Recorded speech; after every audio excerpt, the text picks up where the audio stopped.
मौत को छोड़कर कुछ भी कंफर्म नहीं। मिडिल क्लास के लोगों को कभी भाग्य नहीं मानना चाहिए, कभी नहीं। अगर होता भी है तो भी नहीं मानना चाहिए। दुनिया में सबसे इंपॉर्टेंट चीज है डायरेक्शन। धनुष मेरे पास भी है राजन, और धनुष अर्जुन के पास भी है। बाण मेरे तुणील में भी है और बाण उसके तुणील में भी है, किंतु उसके पास वासुदेव जैसा सारथी है। साहब से सब होता है, बंदे से कुछ नहीं। राई को पर्वत करे और पर्वत को राई। दुनिया में सबसे इंपॉर्टेंट चीज है डायरेक्शन। जिसको भी मिल गई और समझ में आ गई। बहुत लोगों को डायरेक्शन मिलती है, समझ में नहीं आती। तेंदुलकर और कांबली दोनों के एक ही गुरु है, आचरेकर। माननीय श्री रमाकांत आचरेकर अब तो हमारे बीच है नहीं वो, लेकिन एक आदमी क्रिकेट का खुदा बन गया, भगवान, और दूसरा आदमी तमाम योग्यता होने के बावजूद गुमनामी के अंधेरे में खो गया। मैंने कहा ना कि इस दुनिया में सभी योग्य हैं। कोई अर्जुन है, कोई कर्ण है, और आमतौर पर ऐसा देखा गया है कि जिसको दुनिया बहुत योग्य मानती है, ये देखिए, वो असफल है जीवन में। ये बात लोगों को बड़ी परेशान करती है, बहुत हैरान करती है कि ऐसा क्यों है यार, कि एवरेज क्षमता का आदमी, अब कर्ण के सामने अर्जुन 99.2%, 10+2 90%, और ये आदमी जीत रहा है।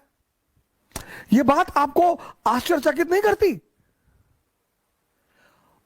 और ये यही नहीं है कहानी में, ये जीवन में भी है। दुनिया में जो कम योग्यता के लोग हैं, उन्होंने बड़ी जबरदस्त जबरदस्त जगह बनाई है। क्यों है ऐसा?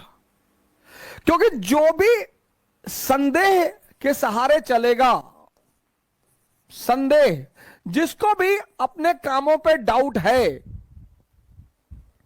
इसका सारथी कौन है? संदेह, मन, शल्य। इनका सारथी कौन है? चैतन्य, कॉन्शियस। पर जीवन में यह देखो कि तुम्हारा सारथी कौन है, और जीवन 100% रिस्क है।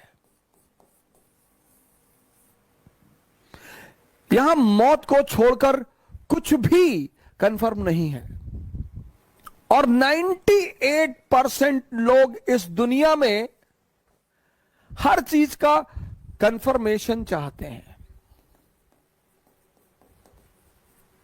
बस ये परेशान है। 2% रिस्क लेते हैं, और जब ये 2% उपलब्धि की ऊंचाइयों तक पहुंच जाते हैं, तो ये 98-90% अपने आप को सांत्वना देता है कि अरे भैया, भाग्य, भाग्य भैया, भाग्य, भाग्य के बली है भैया। आशीर्वाद मैं मानता हूं परमात्मा का, भाग्य तो मैं मानता ही नहीं। मैं परमात्मा का आशीर्वाद मानता हूं कि आप कोई काम करते हो, वो आपके सर पर हाथ रख देता है, तो कितना भी मुश्किल काम हो वो आसान होता चला जाता है। मैं कर्म के सिद्धांत पर प्रभु के आशीर्वाद को मानता हूं।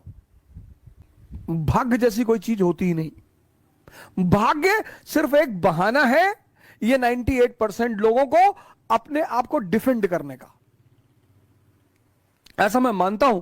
हो सकता है मैं गलत हूं, मैं इस बात से इनकार नहीं कर सकता, लेकिन हम जैसे लोगों को भाग्य नहीं मानना चाहिए।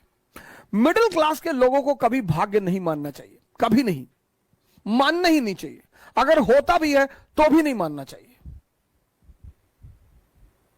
क्योंकि हमारे पास खोने को कुछ है ही नहीं। हमारे पास क्या था? हमारे पिताजी डाक खाने के बाबू थे, हम 2 कमरे के मकान में रहते थे। हमारे पास खोने को ही क्या था? लेकिन हमारे पास पाने को पूरी दुनिया थी। इसको हावी मत होने दीजिए, नहीं तो कितना भी योग्य व्यक्ति होगा, कुछ कर नहीं पाएगा सर। जो भी संदेह के सहारे चल रहा है, जो भी मन के सहारे चल रहा है, तभी तो कबीर ने कहा, साहब से सब होत है, बंदे से कुछ नहीं। राई को पर्वत करे